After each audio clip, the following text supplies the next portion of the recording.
Bless the Lord, O my soul, and all that is within me. Blessed be your holy name. Hallelujah. Glorify your name, Lord. Give glory to your name this morning. Good morning, my friends, brothers and sisters. Kulam. Good morning. Here we are again. Another beautiful day. We've been promised rain, but it has yet to materialize for us. Oy. Anyway, nothing much has changed in our neighborhood.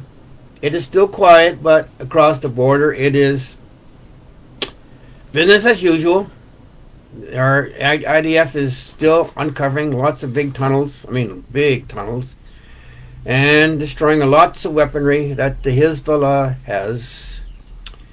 Even in the middle of Israel, in Judea, Samaria, it is getting intensified fighting over there as well, which is pretty close to the eastern border, which the Lord has sort of pointed out to us a little earlier last month, that we need to pray for the eastern border. Anyway, that is the situation there, and we do have a trickle of hostages coming out of Gaza. They're alive. They're full of drugs, doped up, so it looks like they're happy. Well, yes, they're happy to be home. Hallelujah. Today, my assignment is on God's vision. God has a vision for us, for His world, that I'd like to talk about this morning. And a subtitle I would like to introduce would be, We're Called to Think Like God. In order to understand God's vision, we've got to think like God. In John chapter 20, verse 19. Now this is going to be one of those verses that are, where does this fit in? It'll give you a chance to think. And it says, And Jesus stood up in their midst,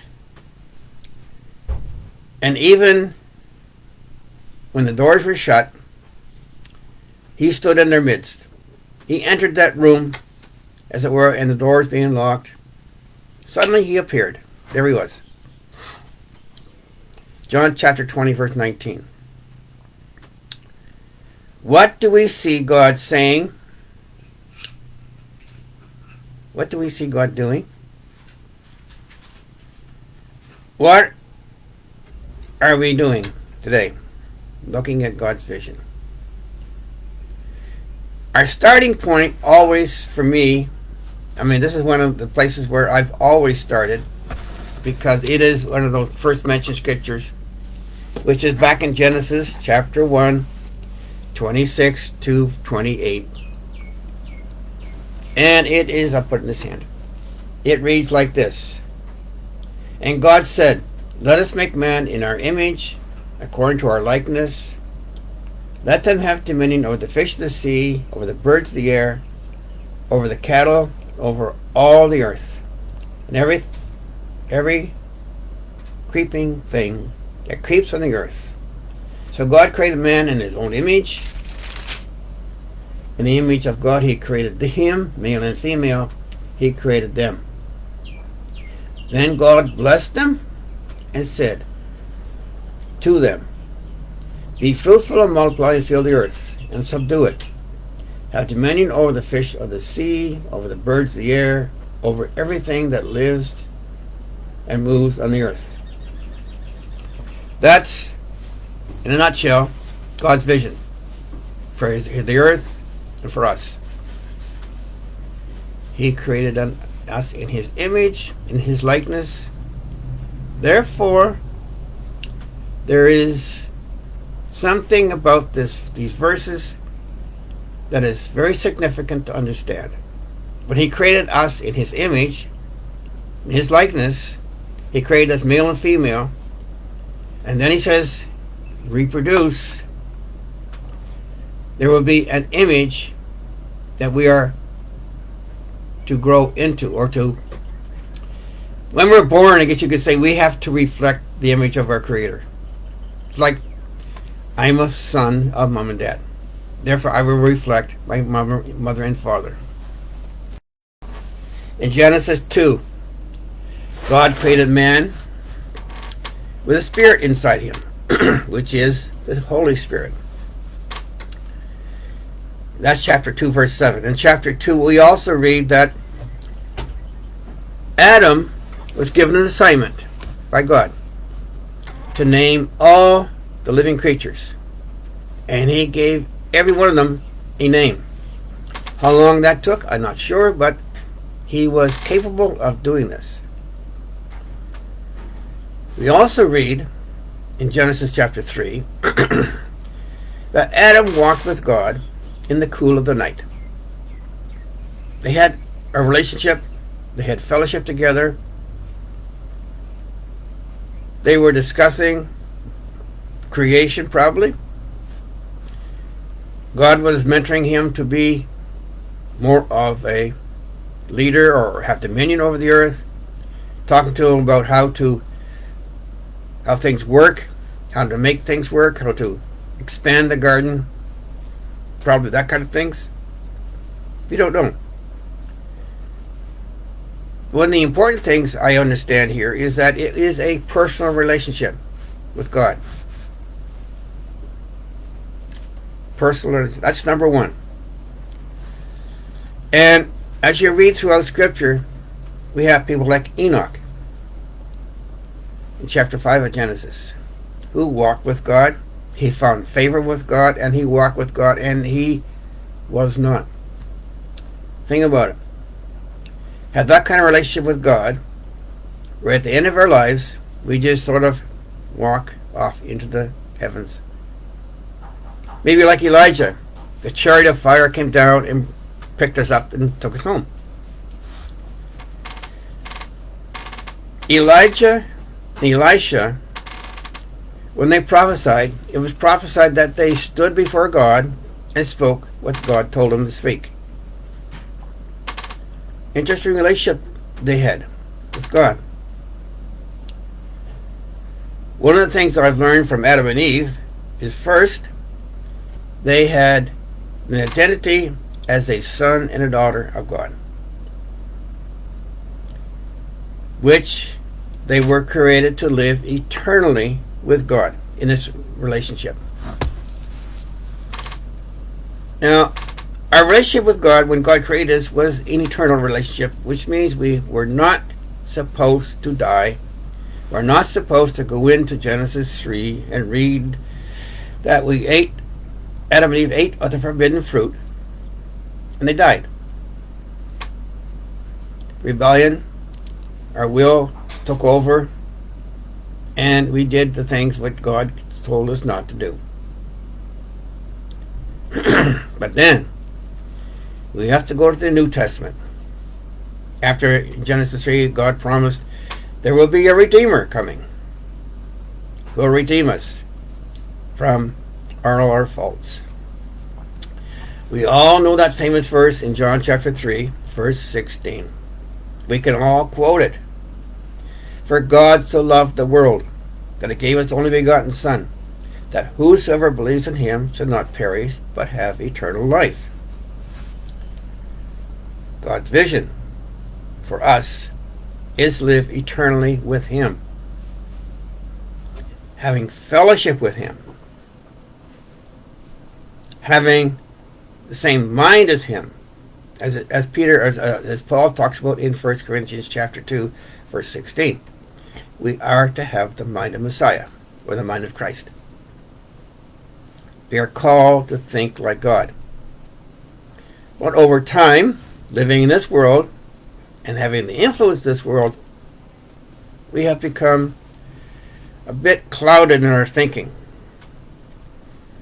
John chapter 17 verse 3 says, "And this is life eternal, that they might know you, the only true God, and Jesus whom you have sent." This is eternal life. The knowledge of who we are. A child of God. Having a relationship with Yeshua. Do you believe this is true? That we are called to be sons and daughters of God? Of course we do. Everybody believes that. Even there's a lot of non-believers that believe that we are children of God. But can you say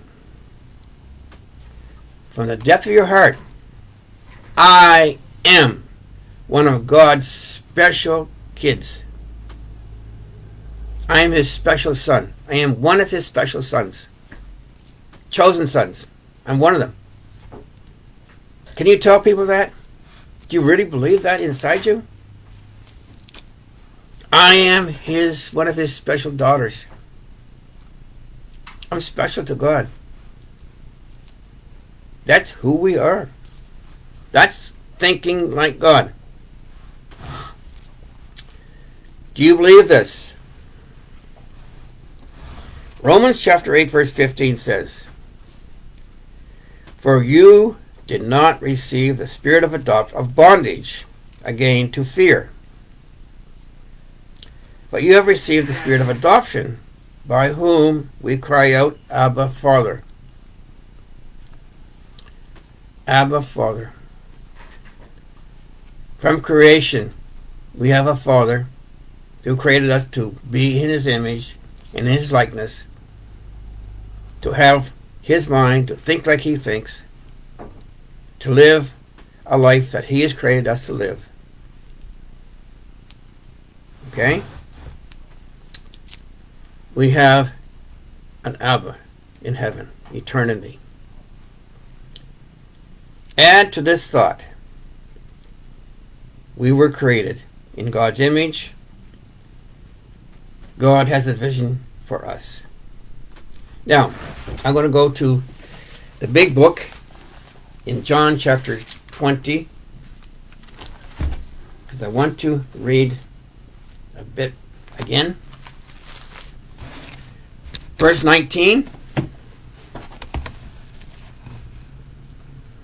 Then the same day at evening, being the first day of the week, when the doors were shut, the disciples were assembled for the fear of the Jews, Jesus came and stood in their midst and said to them, Peace be to you. Verse 19. That's now verse 26. This is the day that Thomas was there. Verse 19, Thomas was not there. Verse 26, after 8 days, his disciples were inside again, and Thomas was with them. Jesus came, the doors being shut, and stood in their midst and said, Peace be to you. What do you see? Jesus coming on the first day of the week. First time they met, Thomas was not there. He stood in the midst. Peace be still. What did I write about this? What do you see happening here? Good question. I'm going to let you think about that. I'm going to add a couple of extra verses for an assignment. You remember Philip? He went down to talk to the Ethiopian, who was the treasurer from Candace, the Queen of Ethiopia.